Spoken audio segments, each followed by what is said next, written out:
तो भगवान को जल चढ़ाया था।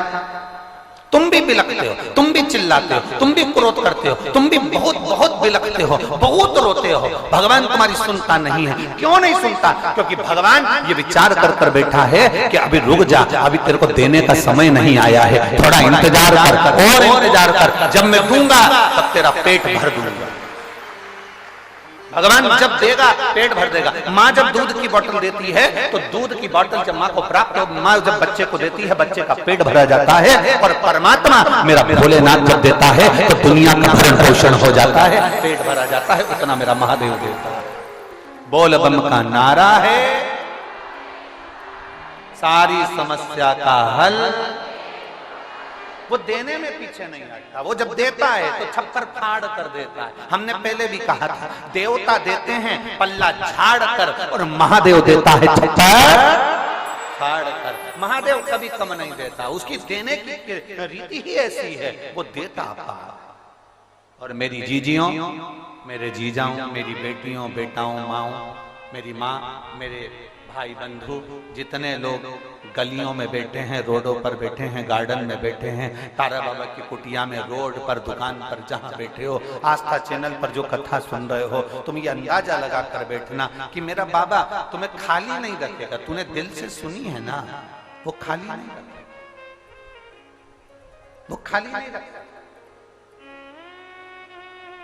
और खाली ना जाता कोई दर से तुम्हारे, खाली न जाता कोई। प्रयास एक पत्र है छोटा सा, देखिए।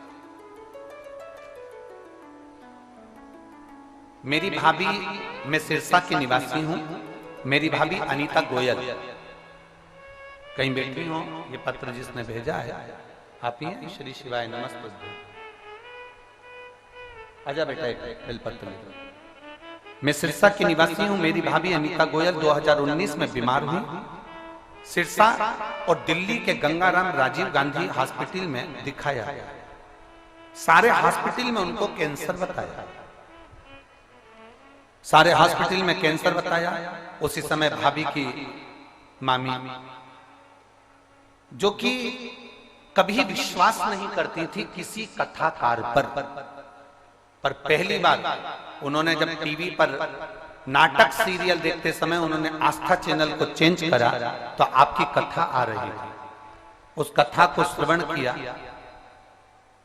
और कथा श्रवण करी। उसमें आपने एक बेलपत्री का और शंकर जी पे चढ़े हुए जल का महत्व बताया। गुरुदेव, हमें नहीं मालूम था कि सीहोर में रुद्राक्ष मिलता है और वो रुद्राक्ष सारी औषधि के रूप में उसको लोग पानी में गलाकर शिव जी को चढ़ाकर पीते हैं। हम तो सीहोर केवल बेलपत्र के लिए चले।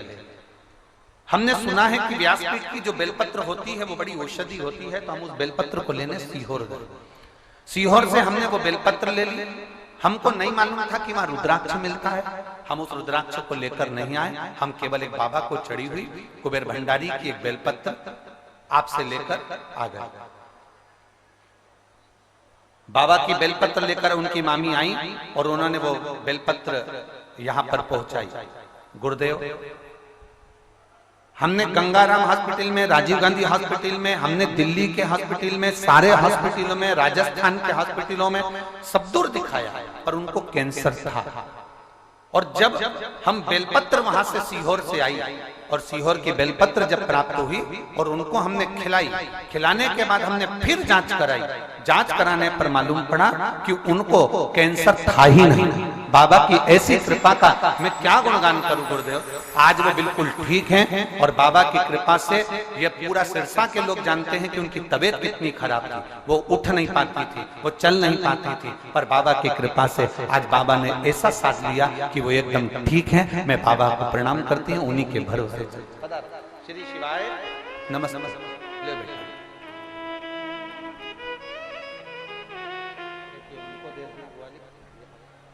श्री शिवाय। अब ठीक है बाबू। दोस्तों, इसी प्रकार की कथा सुनने के लिए हमारे चैनल को लाइक कीजिए, शेयर कीजिए और सब्सक्राइब कीजिए।